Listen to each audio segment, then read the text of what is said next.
Once again.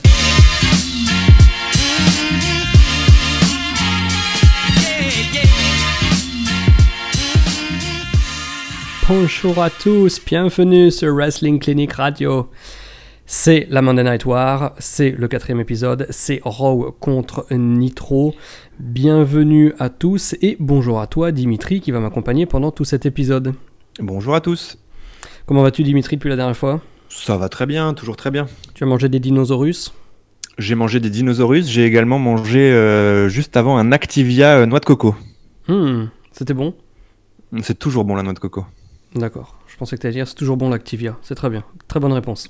Oui.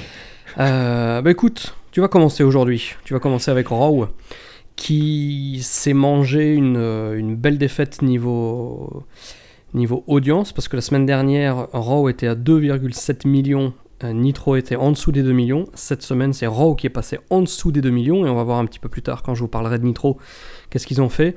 Donc moins de 2 millions de gens qui regardent Raw. On est sur le premier épisode enregistré de la prochaine fournée d'enregistrement. Donc on a aujourd'hui le 25 septembre, on a la semaine prochaine, et encore celle d'après, si je dis pas de bêtises, jusqu'au 9, peut-être encore jusqu'au 16 octobre, enregistré dans la même salle devant seulement 1500 personnes. Et puis voilà, non, j'ai bien vérifié, donc c'est 4 semaines consécutives enregistrées, ce qui au niveau de, de la gestion financière, l'inverse de la WCW, où là où on claque, on fait du live pour 1 heure, on fait toute la logistique pour une diffusion live d'1 heure, semaine après semaine, aux 4 coins du pays. Là, vraiment, la WWE, elle est mal en point financièrement. Donc, on essaie de réduire les coûts au max. Donc, on enregistre 4 semaines, on enregistre 1 mois complet en une journée, en fait. Oui, et la baisse de l'audience sur ce Raw peut s'expliquer par la catastrophe du main event de In Your House. Là, on est le lendemain du In Your House 3 Triple Header. Alors, attention, là, c'est compliqué. Ça a été un bordel sans nom concernant la stipulation. Donc c'était le tag match entre Owen, Yokozuna et Shawn Michaels et Diesel. Tous les titres étaient en jeu. Alors, on va essayer de faire le plus simple possible. Pendant le show, Owen Hart ne s'est pas présenté. Donc le British Bulldog a été désigné par Jim Cornette pour le remplacer dans le match. Alors, il faut bien préciser que Owen ne s'est pas présenté par ruse, en se disant si je vais pas au show, même s'il faut catcher, nos titres par équipe seront au moins sauvegardés. Tout à fait, c'est ça. Mais donc, pendant le show, le British Bulldog a été désigné comme remplaçant. Le match a eu lieu. À la fin du match, Owen Hart intervient. Diesel le chope, le Jackknife Powerbomb, et le couvre 1, 2, 3 pour la victoire, alors que à ce moment-là, Owen Hart ne faisait plus vraiment partie de l'équation. Donc, on a eu des nouveaux champions par équipe, alors que Owen Hart a été couvert 1, 2, 3, ne faisant pas partie du match puisqu'il avait été remplacé par le British Bulldog. Donc le show s'était fini sur une espèce de petite confusion quand même. Là, à Raw, on ajoute encore à cette confusion parce qu'on voit dès le début Jim Cornette et son avocat dans le bureau de Gorilla Monsoon qui invalide la décision de la veille. Alors c'est n'importe quoi parce que ça a compté comme un règne de champion par équipe pour Diesel et Shawn Michaels. Mais là, il annonce qu'il y a des nouveaux champions par équipe, Yokozuna et Owen Hart, qui doivent affronter ce soir les Smoking Guns pour les titres par équipe. Bon, compliqué. Moi, j'ai trouvé que c'était une merde complète. Surtout que toute la promo du match, c'était vraiment axé sur la garantie d'avoir de nouveaux champions après In Your House. Là, on a effectivement des nouveaux champions, mais bon, c'est les anciens qui récupèrent leur titre un jour après. Je sais pas ce que toi tu as pensé de ce main event, mais c'était vraiment une catastrophe au niveau de la stipulation. C'est souvent le problème quand quand les enjeux sont trop excitants par rapport à la faisabilité et la mise en pratique potentielle du truc. Oui. Sur le papier, c'est sûr que c'est super. Mais après, on découle une frustration et une déception qui est quand même conséquente là.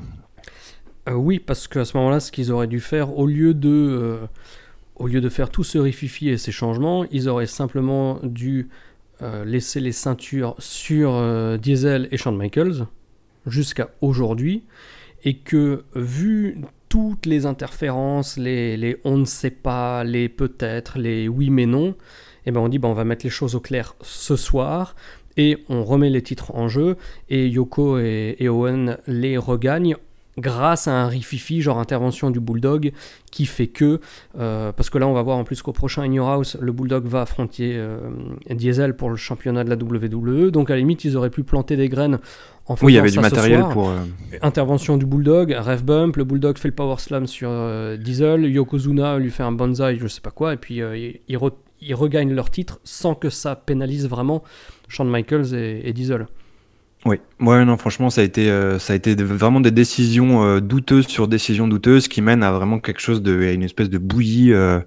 Mais bon, en tout cas, ce soir, on aura donc un match pour le championnat par équipe entre Yokozuna, Owen Hart et les Smoking Guns. Mais en attendant, on va commencer avec le premier match entre Marty Jannetty et Skip des Body Donnas, donc qui est Chris Candido.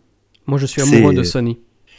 Oui, on l'était tous. Est-ce que c'est encore valide en 2019? Tu emploies le présent?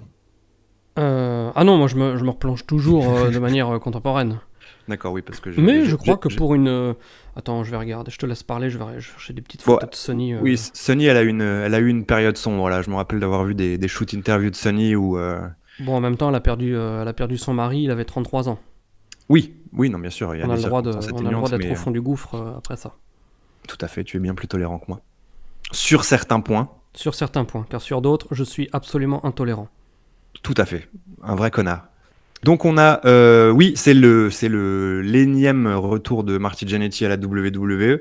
Il avait passé l'année 1994 sur le circuit indépendant avec un petit passage aussi à la ECW. Alors il a gardé des traces de son passage indie puisqu'il catch en Marcel de merde avec son pantalon des Rockers là. C'est très étonnant que Vince McMahon autorise ça surtout. Oui, parce que là le travail du bas ne colle pas du tout avec l'absence totale d'effort du haut. Donc à la limite si toute la tenue était pourrie, pourquoi pas, mais là vraiment non mais c'est vrai, le pantalon est très détaillé.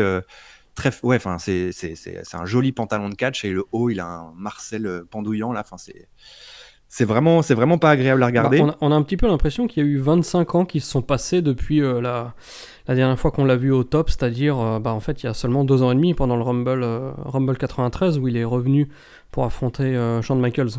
Oui. Bon après moi je trouvais que ce match était plutôt sympathique et Marty Jannetty j'étais assez surpris parce que je l'ai trouvé qu'il a plutôt bien brillé. La foule est vraiment derrière lui. Elle est investie, mais je pense que c'est aussi grâce à lui.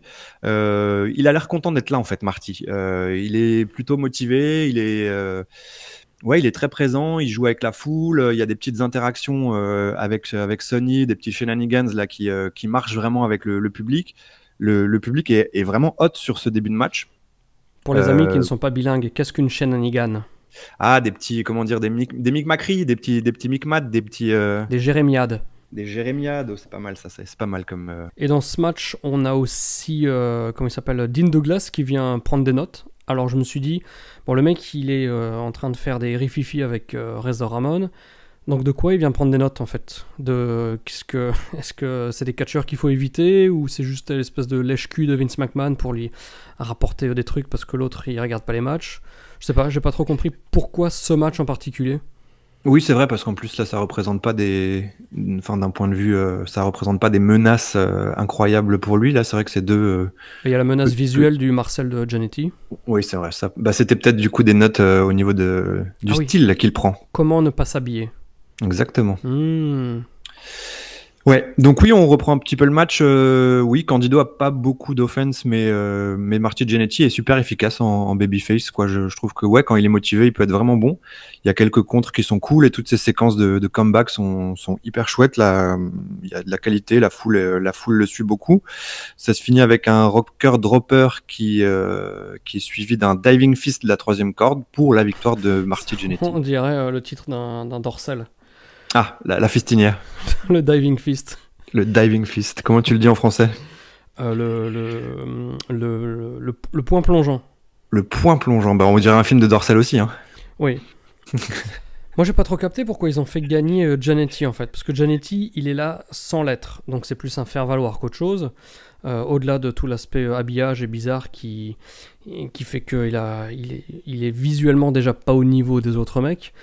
Skip, il est là en plus avec Sunny, la plus belle femme du monde à l'époque.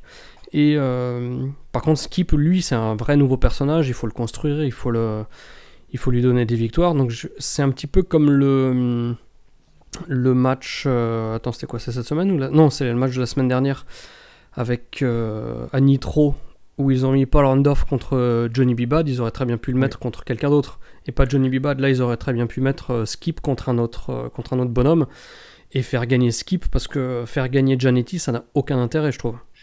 Bah, à part du moment présent et de faire réagir la foule et de la faire rentrer dans le show, c'est sûr que sur le long terme, en tout cas, la victoire de Jannetty, elle sert pas à grand chose, à part voilà, juste faire plaisir au public pour entamer le show.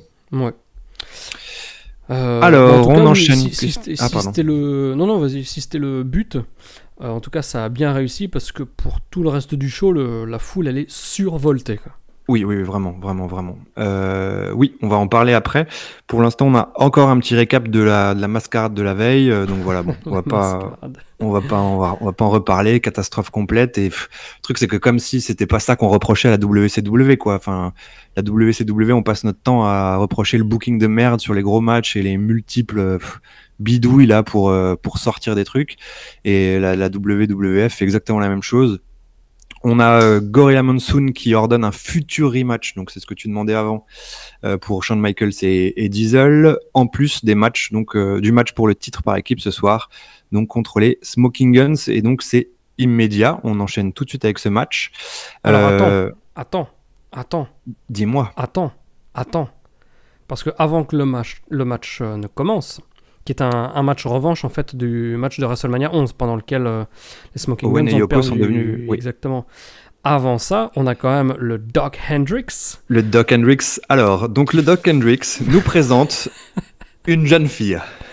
Oui, bon, c'est pas ça le problème. Ça encore, ça va. Cette jeune fille qui ressemble à Natasha Polony porte un t-shirt du main event de la veille. Mm-hmm. Donc triple header qu'on peut acheter pour $20. Triple header, c'est bien choisi. Ça. En achetant, on peut l'acheter pour $20 plus les frais de shipping. Plus les frais de shipping, en appelant à un numéro qui n'est donc plus disponible maintenant. Mm-hmm. Alors sur ce t-shirt, parlons-en un petit peu. Oui. Sur ce t-shirt qui est donc au demeurant magnifique, on a donc l'affiche du main event de la veille avec donc Owen Hart qui n'a pas combattu. Et on a écrit au dos que c'est obligatoire qu'il y aura un changement de titre, alors que ça n'a pas été le cas 24 heures après. Mais bon, 20 balles, moi, bonne affaire quand même. Bonne affaire. Moi, si j'étais en live à l'époque, je pense que je prends mon téléphone et je commande immédiatement. Moi, je pense que je commande pas. Je vais t'expliquer pourquoi.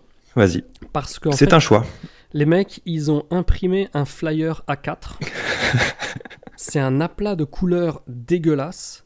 Il n'y a aucun design, il n'y a aucun fondu, je veux dire, c'est pas un PNG transparent, c'est un flyer A4 avec des bordures arrêtées de couleurs pleines qui sont... c'est un t-shirt exactement le même que quand j'avais 10 ans, j'allais avec un dessin ou une daube chez l'imprimeur avec un t-shirt blanc et lui faire un vieux flocage dégueulasse. Exactement. Donc pour les $20 plus les $6 de frais de shipping, moi je vais plutôt à l'imprimeur du coin, là, à l'église de la Robertso. Et puis je vais me faire imprimer un vieux truc dégueulasse comme j'en avais fait quelques-uns et j'aurai économisé un petit peu de sous. Donc j'en conclus que tu n'as pas été convaincu par les qualités de VRP là, de Doc Hendrix. Les qualités de VRP de Doc Hendrix, oui, mais malheureusement il est en train de vendre un truc invendable, c'est ça le truc. Oui, non mais c'est ça qui est génial aussi. D'ailleurs en parlant de VRP et de trucs invendables, je vous invite à aller sur YouTube, sur la chaîne Striptease. Je me souviens plus des titres, mais il y a 2 épisodes où t'as des espèces de trucs de Ponzi, de mecs immondes, genre costard, casquette Nike, basket, chewing-gum dans les années 90, qui doivent vendre des encyclopédies, du droit privé, ou qui essayent de vendre des assurances retraite. Enfin, je vous laisse imaginer le spectacle que c'est. Mais est-ce que c'est un meilleur épisode que l'épisode de Flash Gordon chez les pompiers ? Flash Gordon chez les pompiers, c'est un peu la mascarade, quoi. Je dirais que c'est un mec qui fait... je vais pas dire qu'il fait exprès parce qu'il est comme ça dans la vraie vie, en fait. Donc, il fait pas exprès parce qu'il y a la caméra. Ce sont deux choses différentes. Disons que Flash Gordon, il y a quand même tout le cadre du... Donc l'épisode, c'est Flash Gordon et les pompiers. Je crois que c'est ça, hein, le titre. Ouais, il y a le côté catch qui fait qu'on peut pardonner pas mal de choses. Là, c'est vraiment de la fils de puterie véreuse de mecs qui vendent des assurances retraite à des gens qui n'en ont pas besoin, quoi. Très bien. Bah écoutez, en tout cas, on conseille aux auditeurs de regarder les deux. Oui. Et de nous donner leur avis en commentaire. Dans tous les cas, abonnez-vous à la chaîne Striptease et re-regardez ces immersions qui étaient absolument géniales. Donc, vas-y, on reprend sur le match. Du coup, si on regarde Striptease, on peut pas regarder du catch 24h sur 24. Tu regardes du catch 23h45 parce que c'est des petits épisodes d'un quart d'heure. Très bien, très bien. Donc oui, on reprend sur le match. Alors bon, déjà c'est un match pour les titres par équipe et on rejoint le match en cours. Alors déjà ça, franchement, c'est vraiment... Qu'est-ce que tu penses de ça ? Je trouve que c'est vraiment pas une bonne chose là de commencer. On rejoint en pleine action là. C'est ce que je me suis dit au début et force est de constater que vu comment s'est passé la fin, le truc je l'ai complètement oublié. Oui, c'est vrai. Allez, on va leur accorder ça. Grosse information quand même par rapport à la semaine passée, c'est Billy Gunn a rasé la moustache. Quelle tristesse. Donc oui, là, franchement... mais bon, ça ne viendra pas interférer sur la qualité du match. On voit Shawn Michaels et Diesel qui observent en coulisses. On a un match classique, mais alors comme tu l'as dit, la foule est complètement à fond dans tout.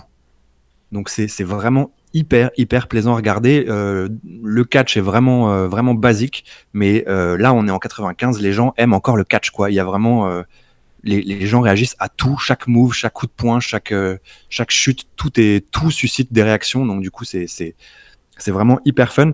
En 95, je suis pas sûr qu'il y ait beaucoup de choses plus cool que Billy Gunn à la WWE. Hein. Le mec, c'est Dolph Ziggler sous acide. Hein. Non mais il bump mais de partout pour tout, il saute dans tous les sens. Billy Gunn, formidable à cette époque. Il prend toute la hit, tout le match, c'est lui qui mange. Du coup, il met en avant vraiment Yoko et Owen qui l'isolent, qui trichent, qui utilisent toute la panoplie des parfaits heals. Bon, sur la fin de match, comme on l'avait dit à l'épisode précédent, Yoko a l'air vraiment fatigué là. Ça commence à sentir la fin pour lui. Le hot tag de Bart. Alors il y a une magnifique. Alors les Smoking Guns se mettent à deux pour projeter Owen face contre Yokozuna.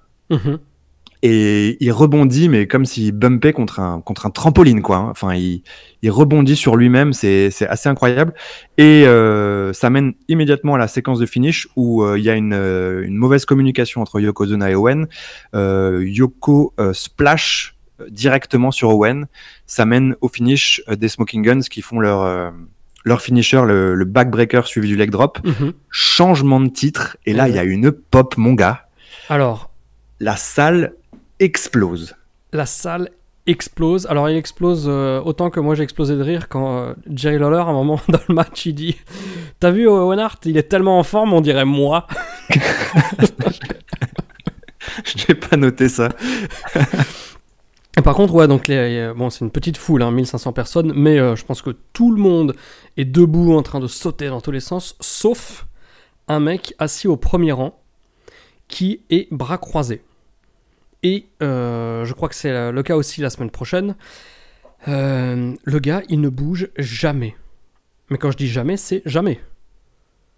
Ah, je me suis concentré sur le reste de la foule, lui. Ah ouais, non, bah justement, moi, mon œil était attiré par cette petite fourmi là qui allait à contre-courant. Et ouais, mais c'est clair que ce match, il était vraiment. Je pense que c'est clairement de très loin le meilleur match qu'on ait regardé depuis le début de la Monday Night War. Oui. Moi, franchement, j'ai pensé qu'il avait duré une éternité. Il a à peine duré 10 minutes. Oui, non, c'était vraiment très efficace. C'est super plaisant à suivre. Il s'est passé pas mal de choses.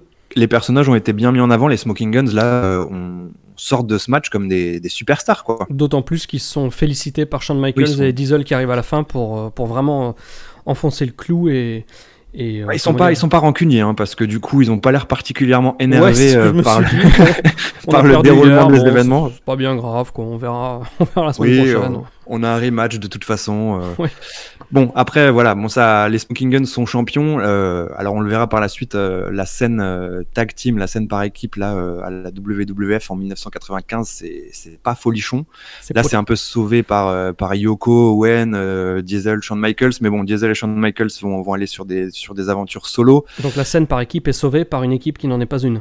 Exactement, ils ont réussi à faire tenir tout ça pendant un petit temps. Mais là, avec la disparition de tous les catcheurs qui vont se reconcentrer sur leur carrière solo, on va être en plein milieu d'un creux assez phénoménal dans la scène par équipe à la WWF, où on verra. Alors, je ne dis pas qui seront les prochains challengers, mais que du bon à venir. On enchaîne ensuite sur Gorilla Monsoon qui annonce un peu la carte du prochain In Your House. Donc on aura Shawn Michaels contre Dean Douglas, on aura l'Undertaker contre Mabel. L'Undertaker. Oui. Et on aura, donc tu l'avais annoncé avant, le British Bulldog qui défiera Diesel pour le titre de la WWE. Mm-hmm. Et le vainqueur de ce match affrontera Bret Hart au Survivor Series. Ouais. C'est le premier title shot de la carrière de British Bulldog, si je dis pas de bêtises. Je crois que tu ne dis pas de bêtises. Donc voilà, et donc on enchaîne justement avec le Bulldog qui arrive après donc cette annonce de cette grande opportunité qui l'attend. Mm-hmm. Mais en attendant, c'est donc l'Undertaker, une sacrée paire de manches, Yann. Bah, moi j'ai bien aimé la manière dont le Bulldog arrive, parce que donc il y a Doc Hendrix qui interview devant l'entrée devant le petit décor de Raw, qui interview Gorilla Monsoon qui fait le descriptif des matchs du prochain In Your House. Et là en fait la musique du Bulldog retentit et il arrive pour son match pendant cette interview. Et j'ai trouvé que, bah voilà, on en avait parlé la semaine dernière, est-ce que la WWE va changer un petit peu sa manière de procéder ? Évidemment oui. On le voit déjà, avec ce côté un peu plus live, plus spontané, où il y a un mec qui arrive alors qu'on est en train de faire autre chose qui, a priori, n'a rien à voir, tu vois. Donc oui, il y avait... j'ai bien aimé. Donc il voit bien ce qui se passe à Nitro, et puis... oui, et puis le changement de titre, là, sur le match précédent, alors que les champions sont champions depuis quasiment 6 mois. Ouais. Donc ça montre aussi la volonté de pimenter un petit peu les choses. Exactement. Comme le match précédent, on ne voit pas le début du match. Donc ça, c'est quelque chose de récurrent sur ce show-là. Mabel observe le match de l'entrée. On a aussi Waylon Mercy. Oui. Alors là... pourquoi lui, quoi ? Pourquoi lui ? En plus, bon, bref, il est dans la foule, il observe. Il y a un plan sur lui qui dure 1 seconde. Aucune idée de pourquoi. Il n'y a aucune suite qui est donnée à ça. Alors, il faut savoir, bon, en 95, l'Undertaker dans le ring, c'est pas encore un gage de qualité incroyable. Bon, mais ce match-là est plus... Bon, il n'avait pas encore sorti de classiques, etc. En 95. Parce qu'il n'y avait pas forcément de mec avec qui. Parce qu'il était booké. Enfin, tu regardes un petit peu sa carrière. Allez, on va dire quoi ? 91, Hogan. 92, Kamala. 93, Giant Gonzalez. Puis Disparition. Oui. 94, Faux Undertaker. Puis Yokozuna. Oui, Yokozuna. 95, King Kong Bundy. Et voilà. Et maintenant Mabel. Donc bon, le gars, on lui a pas donné du... Je suis d'accord avec toi, mais là en l'occurrence maintenant le British Bulldog, et ça donne un combat qui est plutôt cool. Le Bulldog porte vraiment le match, il domine. Ça m'a d'ailleurs assez surpris parce qu'il y a pas mal de phases de domination du Bulldog qui se concentrent sur la jambe de l'Undertaker. La foule est derrière l'Undertaker. Alors la foule elle est derrière l'Undertaker grâce au génie de Jim Cornette, car quand il capte que la foule est pas assez dans le match, il commence à taper sur le tablier du ring pour encourager le Bulldog, mais il tape de manière rythmée. Ce qui fait qu'inconsciemment, ça encourage le public exactement à encourager l'Undertaker en cadence. Donc merci au génie de Jim Cornette pour que la foule reste dans le match par rapport à cette période de domination du Bulldog avec laquelle le public avait un peu de mal. Oui, mais par contre, quand même, du coup, la domination, elle le crédibilise quand même pour son futur title shot. Là, il s'est quand même plutôt bien défendu. Il y a un énorme pile driver à un moment donné, donc à ce moment-là, la prise n'était pas encore interdite. Comment ça se finit cette histoire ? Eh bien, il y a Undertaker qui revient dans le match, qui fait un énorme choke slam. Suite à quoi, il y a Mabel qui arrive dans le ring. Le Bulldog fait un petit drop kick par derrière sur l'Undertaker qui tombe entre guillemets dans les bras de Mabel qui le chope en belly to belly.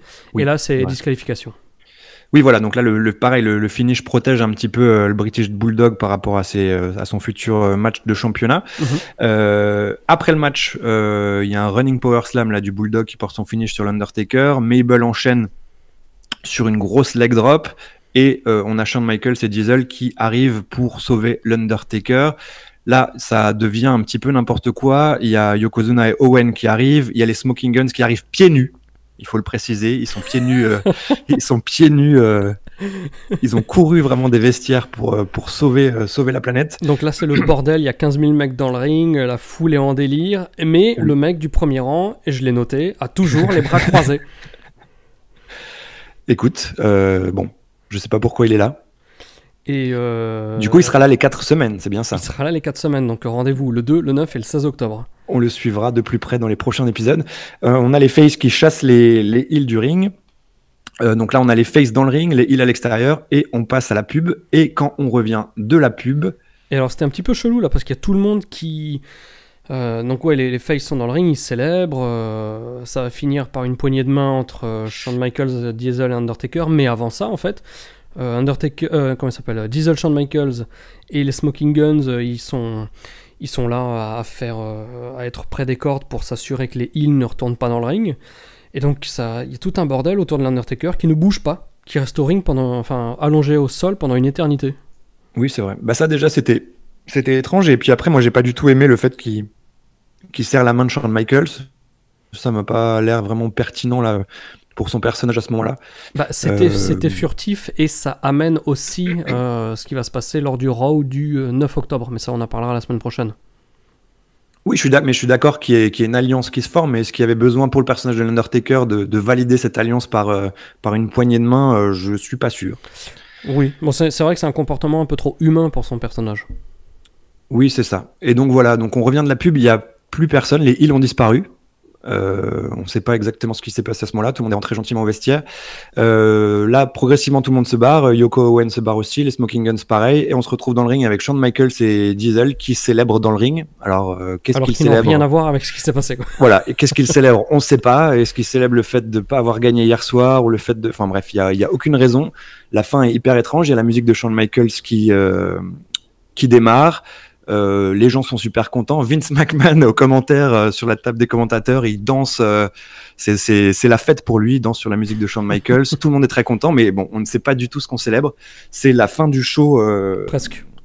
Presque comme ça. Donc, en tout cas, des images qu'on voit live. On a le recap d'un coup de Razor Ramon contre Dean Douglas à In Your House, et une mise en avant des dissensions de plus en plus fortes entre le 1-2-3 Kid et Razor Ramon. On annonce qu'ils s'affrontent la semaine prochaine, encore une fois, et on aura le droit aussi à un rematch du très très très bon Bret Hart contre Jean-Pierre Lafitte de la veille à In Your House. C'est un match que je recommande chaudement. Ouais, c'est vrai que c'était comme d'hab un petit peu l'espèce de construction là, qui se termine sur quelque chose qui n'est pas live, parce que si j'avais été Vince McMahon, bien sûr, hein, j'aurais arrêté le show après la poignée de main Shawn Michaels Diesel, qui est le truc, on va dire, qui pourrait être un bon cliffhanger, mais après ça continue. Mais malgré tout, donc le show il est vraiment très bon, j'ai trouvé, malgré le début assez mauvais avec Marty Jannetty et Skip. Enfin mauvais, c'était pas du mauvais catch, mais disons que ça servait à rien. La foule est survoltée, les deux matchs sont très bons. Donc à ce moment-là, ouais, c'est pour le moment mon Raw préféré de la Monday Night War. Oui, moi aussi, j'ai trouvé que c'était un super show. Oui, là, les trois matchs sont bons. Il y a rien à acheter. Alors après, comme tu dis, Marty Jannetty, c'est peut-être un peu moins utile que le reste, mais en tout cas, le rendu est quand même de qualité. Et donc voilà, on peut marquer le début d'un réveil face à la menace de la WCW. Là, je pense que c'est le premier show qui fait face à Nitro, enfin qui est enregistré après les débuts de Nitro. Ouais. Donc il y a une vraie réaction, il y a une réaction qui est visible. Oui, et puis on va le voir dans la semaine suivante, parce que, petit spoiler, la semaine du 2 octobre, les deux shows, Raw et Nitro, font la même audience, 2,5 millions à peu près. Alors que Ouh. là, cette semaine, on a un Raw qui est très peu regardé, mais qui était très bon, qui a fait 1,9, alors que Nitro, qui se fait devant 5000 personnes, hein, j'aime bien rappeler, ça veut dire 3 fois plus de monde que Raw, même si tout le monde n'a pas payé son ticket, il n'en reste pas moins vrai que la salle est pleine et qu'on le voit, et Nitro a fait 2,7. Donc vraiment une belle déculottée pour ce Nitro qui marque, mec, les débuts du Disco Inferno contre Alex Wright. C'est Donc, parti. on a... Ah ouais. On a Alex Wright qui a le vent en poupe quand même. Je veux dire, ça fait quoi? Ça fait 1 an et demi qu'il catch.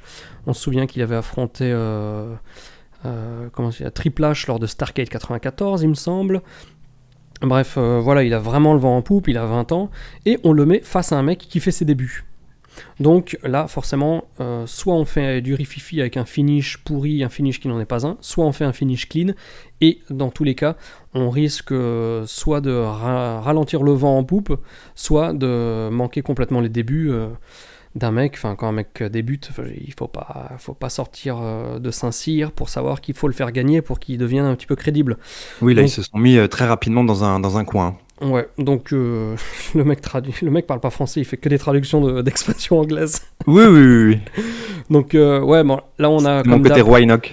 ouais, on a des plans de la salle qui est immense comparé à ce qu'on a vu à Raw. Ils vont nous habituer à ça de toute façon dans les semaines et dans les mois à venir. En parlant de, d'habitude, Disco Inferno, il serait bien inspiré de prendre les habitudes de se raser les sous-bras, parce que là les écureuils à Nitro, bof quoi. Qu'est-ce qu'on a dans ce match? Rien de bien particulier. Le match est assez correct. Il y a un beau flying crossbody d'Alex Wright par-dessus la 3e corde, et Alex Wright gagne avec un backslide. Oui. Et voilà, comme je l'ai dit, le Disco Inferno fait ses débuts, et malheureusement, ils le font perdre, donc ça sert à rien. Il faudra le faire recatcher la semaine prochaine. Il faudra trouver d'autres trucs pour que le mec trouve un petit peu sa place au début, quoi.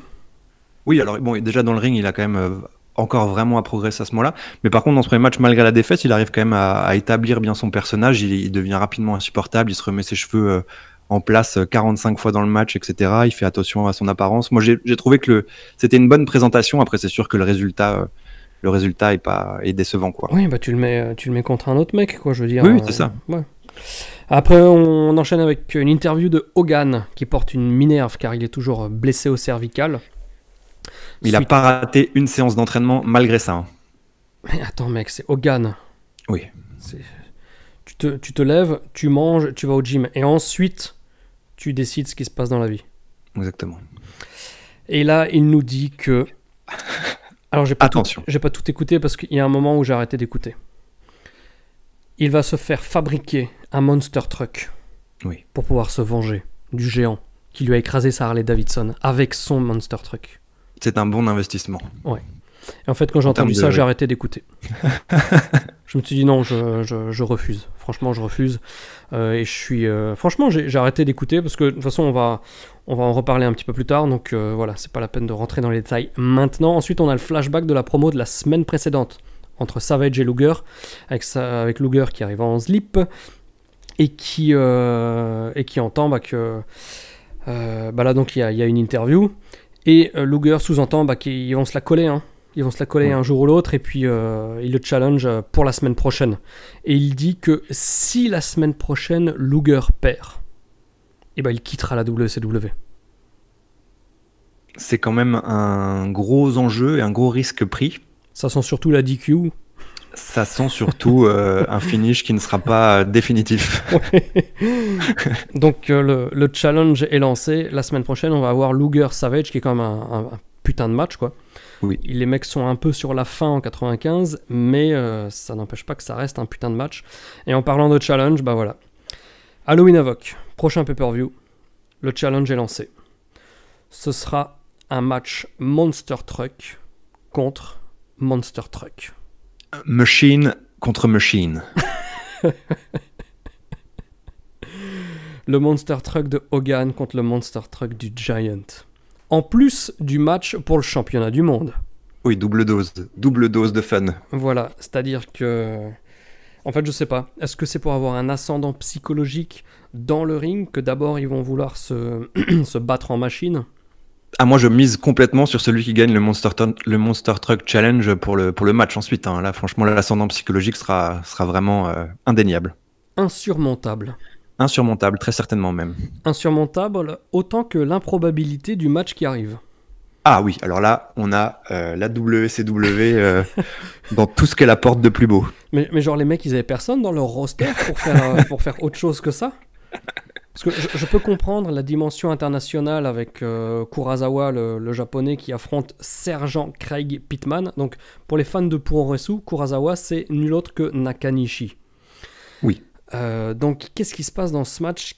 On ne sait pas trop d'où il sort, donc je vais quand même dire ce qui se passe. Sergent Craig Pittman a un style tout à fait non conventionnel, on va dire. C'est-à-dire qu'il fait des coups de bélier non-stop, mais avec la tête. C'est-à-dire que le mec arrive à se jeter à l'horizontale pour envoyer un coup de tête dans le plexus solaire du mec. Moi, j'aime beaucoup Craig Pittman. Hein. Attention à ce que tu dis. Oui, pour des bonnes raisons ou pas forcément ? Ah, moi, je trouvais que ce match était très divertissant, très sincèrement. Il était plus... Enfin, moi, quand j'ai vu le match, je me suis dit, mais... En plus, dans mes notes, j'ai bien mis que jusqu'à présent, on disait que la WCW faisait que des matchs de stars et que la WWE faisait des matchs de jobbers. Et là, je me suis dit, bah voilà, Yann, tais-toi. Parce que pour une fois, c'est de la connerie. Mais effectivement, c'était beaucoup plus divertissant que ce que je pensais. Surtout que, ouais, les Kurasawa, là, il nous fait un petit peu de la New Japan où les mecs se battent vraiment à l'extérieur du ring, ce qui est encore très rare aux États-Unis au milieu des années 90, ou en tout cas en 95, où il nous fait une espèce de backdrop après avoir retiré les tapis à l'extérieur du ring. Ah oui, putain, mais ça, franchement, sur le béton, quoi. Oui, mais et avec l'arbitre qui est probablement Nick Patrick, parce que comme je déteste, on va dire que c'était lui, il regarde ça tranquille et pas de DQ, quoi. Oui, non. Voilà. Et le match se termine avec une victoire de Nakanishi. Alors, là aussi, le japonais gagne contre un américain qui est le seul à être voué à revenir à Nitro, peut-être plus tard. Oui. Mais pour 4 minutes de catch, voilà, c'était bien cool. On continue avec une interview avec Arn Anderson et Brian Pillman. Brian Pillman qui arbore un style vestimentaire que je ne peux que valider, c'est-à-dire un jean bien serré, jean clair, avec une banane de côté, mec. De côté. Là, on est dans le catch, là. Là, on est dans le catch. Alors, tu me connais, je voyage quand même pas mal. Je dois dire que si tu n'as pas un short avec des poches, ou des contenants, ou des trucs, quand tu voyages et que tu dois avoir 1 million de trucs à proximité tout de suite, malgré tout, la banane, c'est imbattable. Parce que quand tu vas pas mettre tes passeports, tes trucs et tes machins dans un sac à dos. Donc, pour le catcheur qui est tout le temps sur la route, il y a un aspect logistique que moi, j'aime beaucoup dans la banane. Et, le côté pratique prend le dessus sur le côté esthétique. Ah bah, très clairement. Enfin, je te dis, si j'ai pas mon gros short avec des grosses poches sur les côtés, moi, je mets une banane parce que sinon, laisse tomber, quoi. Tu vas pas prendre ton sac toutes les 8 minutes, quoi. Est-ce que c'est une banane Waikiki ? Bah écoute, maintenant que je suis exclusivement en short grosse couille avec 3 énormes poches sur les côtés, avec des zips et tout ça, je peux mettre permis de conduire, pièce d'identité, passeport, les sous, tout ce que tu veux. Donc j'ai plus la banane depuis quelques temps. D'accord. Bon, c'est bien dommage quand même. C'est bien dommage. Moi je te dis, tant que j'ai accès à ce qu'il me faut quand il me le faut, banane ou pas banane, je m'en fous. Mais le combo banane Caterpillar était quand même plutôt pas mal. Combo banane Caterpillar. Ah, de Pillman, tu veux dire? Non, de toi. J'ai jamais mis une banane avec des Caterpillars. Je pense que j'ai déjà vu ça. Impossible. Car les Caterpillars, je les mets que en situation sociale normale, on va dire. Et la banane, c'est exclusivement quand je fais vraiment, quand je suis en voyage. Mais dans le civil, je ne mets pas la banane. Et les Caterpillars, je ne les mets pas en vacances. Parce que c'est horriblement inconfortable. Je suis exclusivement basket. Il me semble qu'on a une photo au Hammerstein Ballroom où tu as les Caterpillars. Nous étions en vacances pourtant. À vérifier. On mettra en description. Mais pas de banane, ça c'est sûr. C'est possible. Nous, on digresse. Oui. On a de nouveau l'incident de la plage qui nous est montré. Ah oui. Pour préparer le match suivant, qui est Kevin Sullivan, le Taskmaster, aussi surnommé Devil. Parce que sur la plage, à chaque fois, les mecs ils disent « Mais Devil, qu'est-ce que tu fais ? Devil, arrête Devil !» Donc, alors qu'il habite à la campagne, très paradoxal. Donc on a Kevin Sullivan contre Randy Savage avec l'intervention assez rapide du Zodiac qui attaque Savage en dehors du ring. Oui. Je sais pas pourquoi, le Zodiac m'a rappelé un petit peu le mime Marceau là, dans ce match. Oui, c'est sûrement les peintures noires et blanches. C'est vrai que expliquer comme ça. Sur cet épisode de Nitro, on a pas mal de bastons à l'extérieur du ring. Oui. Déjà le match d'avant, là aussi ça se bastonne à l'extérieur du ring. On ne l'a pas à la WWE pour le moment, parce que la semaine prochaine, vous verrez. On a donc la disqualification de Randy Savage après avoir poussé l'arbitre après l'intervention de Zodiac. Oui. Le match dure même pas 3 minutes. Petit segment. Extrêmement court. On a un double elbow drop, mais Kevin Sullivan l'esquive. Enfin, quand je dis double, il a empilé Kevin Sullivan et le Zodiac. Il monte sur la troisième corde pour faire le double elbow drop sur les deux bonhommes. Sauf que l'autre esquive et finalement il touche le Zodiac avant que le Giant arrive et qu'il fasse un chokeslam sur Savage. Ensuite, on a un premier jobber qui arrive qui se fait défoncer. On a un deuxième jobber qui... Excuse-moi, je te coupe parce que quand le Giant arrive, Bobby Heenan s'exclame qu'il faudrait des haricots magiques pour le distraire. Donc, voilà, je pense que ça permettait de... Enfin voilà, ça valait le coup de te couper pour placer cette petite information. Oh mais c'est ton... Moi je suis chiffre, toi tu es Bobby Heenan.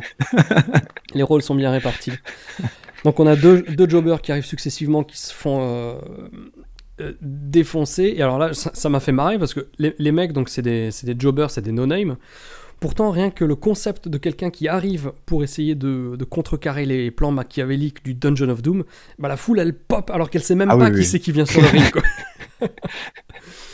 Il y a Alex Wright qui arrive qui se fait aussi défoncer. Et puis là, la plus grosse pop de toutes, c'est lorsque Lex Luger arrive.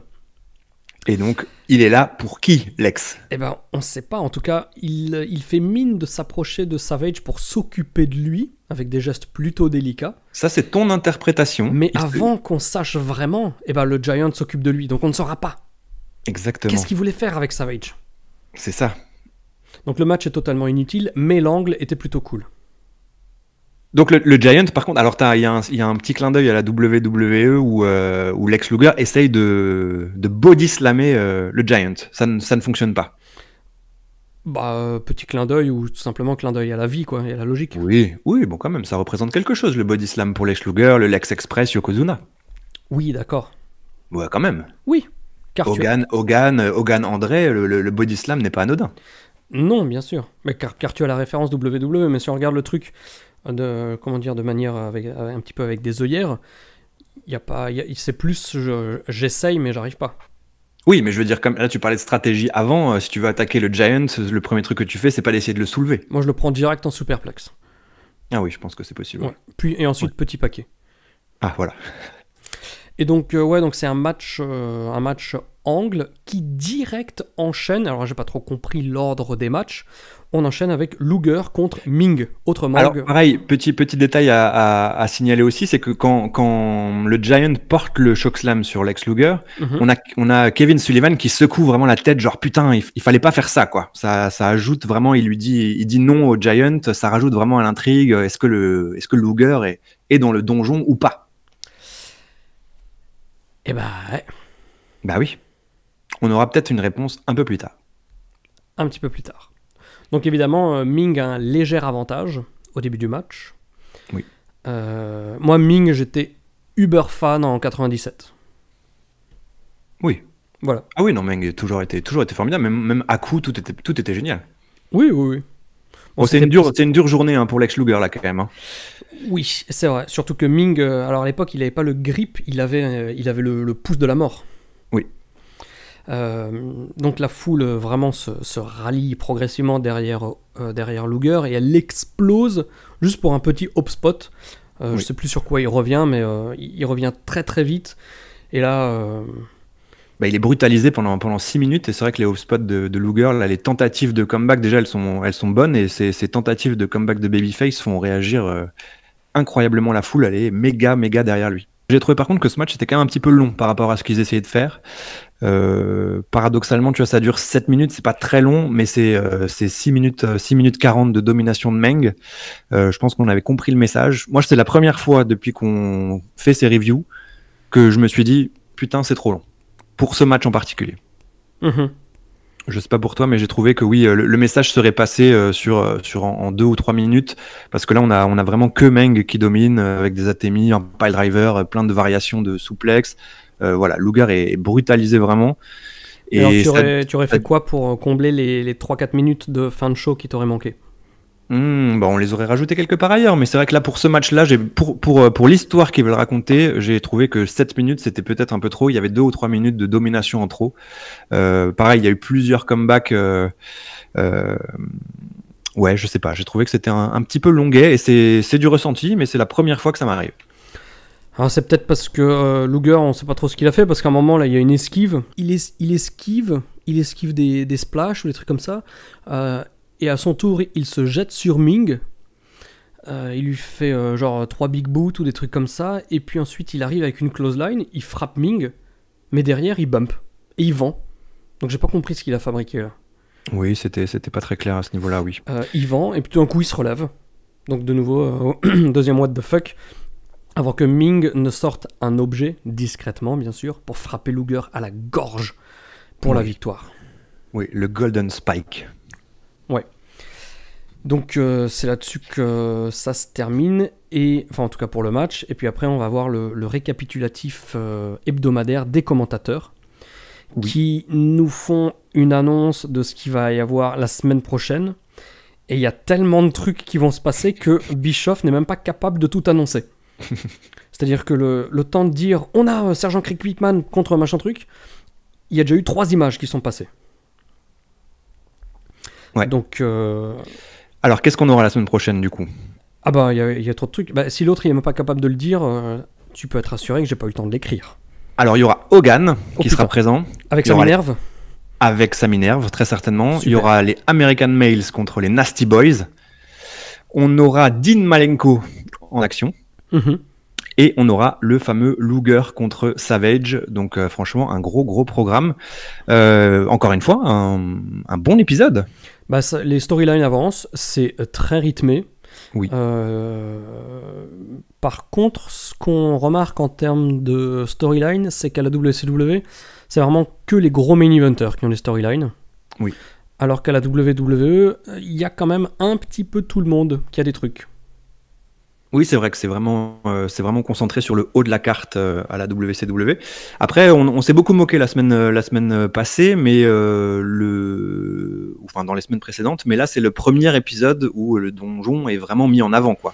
Oui, où ils ne sont pas rembarrés au bout de 8 secondes. Oui, bon, le géant, pardon. Le géant, le mec qui se croit au quick. Le géant aidant, ouais, il y a un super bon travail. Là, il est vraiment établi comme un monstre total, quoi. Ouais. Et puis oui, la storyline de Lex Luger, elle est vraiment intéressante, c'est bien fait, ça dure, ça s'établit vraiment dans la durée, c'est super chouette. On a hâte de voir la suite. Exactement, et la suite, elle aura lieu la semaine prochaine, le 2 octobre, lorsque on vous retrouvera pour l'épisode numéro 5 de la Monday Night War, en espérant que vous avez autant aimé cet épisode que nous on a aimé le faire pour vous, à regarder et à en discuter ensemble avec Dimitri, que je remercie comme d'hab pour sa présence. Et puis Merci voilà, on vous donne avec plaisir. On vous donne rendez-vous donc la semaine prochaine pour la suite de la Monday Night War. Et la semaine prochaine, c'est le 2 octobre. Et qui dit 2 octobre, le premier show télé AEW. Ah, ouh. Et donc ça veut dire que la semaine prochaine, on tombe non seulement encore plus dans le cœur de la Monday Night War, mais on va tomber dans je sais pas quelle va être la War, parce qu'il y a SmackDown le vendredi, AEW et peut-être NXT, très probable, c'est pas encore signé au moment où on enregistre cet épisode, donc faites pas genre on savait déjà, on enregistre cet épisode, on sait pas encore si c'est signé. Il y aura peut-être NXT AEW le mercredi et Raw bien entendu le lundi, donc à voir, mais peut-être qu'on va vous partager aussi cette nouvelle guerre moderne du catch pour voir un petit peu comment les deux guerres se comparent à 24 ans d'intervalle. Oui, on a hâte de suivre tout ça. Ça va être une fin d'année très chargée dans le monde du catch en 2019. Elle va être assez pidante. Non, elle va même être trépidante. Trépidante, effectivement. Et voilà. Bon allez les amis, c'est sur ce magnifique jeu de mots. Je sais que Dimitri est en train de s'étouffer de rire derrière son micro. Donc je vous embrasse tous.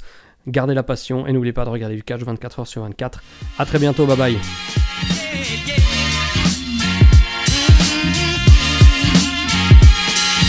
again.